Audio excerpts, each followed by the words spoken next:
Bonjour et bienvenue dans le JT de ce mardi 11 février. Nous nous intéresserons aujourd'hui au remboursement du pass Navigo, aux dommages causés à un tiers par l'inexécution du contrat et au taux des intérêts moratoires.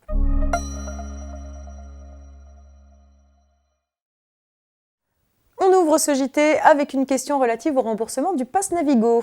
Vous le savez, à la suite des grèves dans les transports en commun franciliens, la RATP et la SNCF Transilien permettent à l'ensemble des voyageurs d'Île-de-France d'obtenir le remboursement intégral de leur forfait Navigo du mois de décembre 2019, quel que soit le niveau de service sur le parcours emprunté.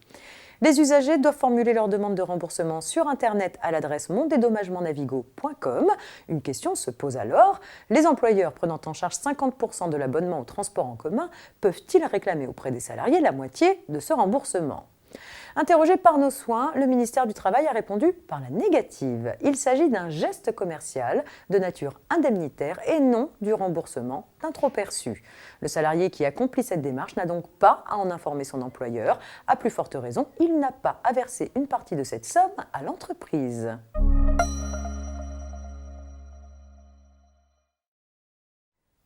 Le tiers à un contrat peut engager la responsabilité délictuelle du contractant défaillant dès lors que l'inexécution du contrat lui a causé un dommage. La solution n'est pas nouvelle, mais la Cour de cassation juge bon de la rappeler dans un arrêt de principe récent.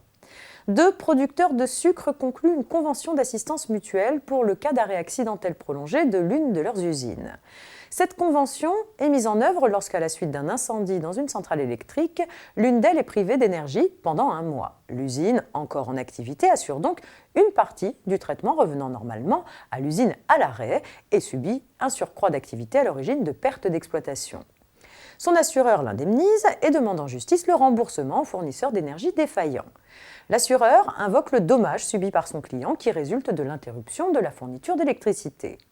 Le fournisseur ne nie pas l'inexécution contractuelle dont il s'est rendu coupable. En revanche, il estime que la société assurée, tiers au contrat de fourniture d'électricité, ne peut pas se contenter d'invoquer cette inexécution pour lui demander réparation du dommage qu'elle lui a causé.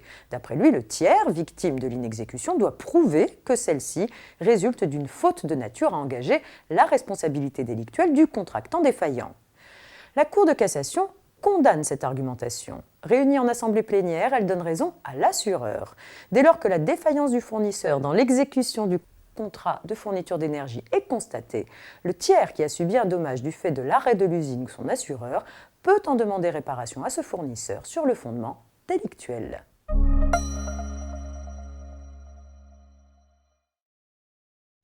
Taux des intérêts moratoires pour terminer.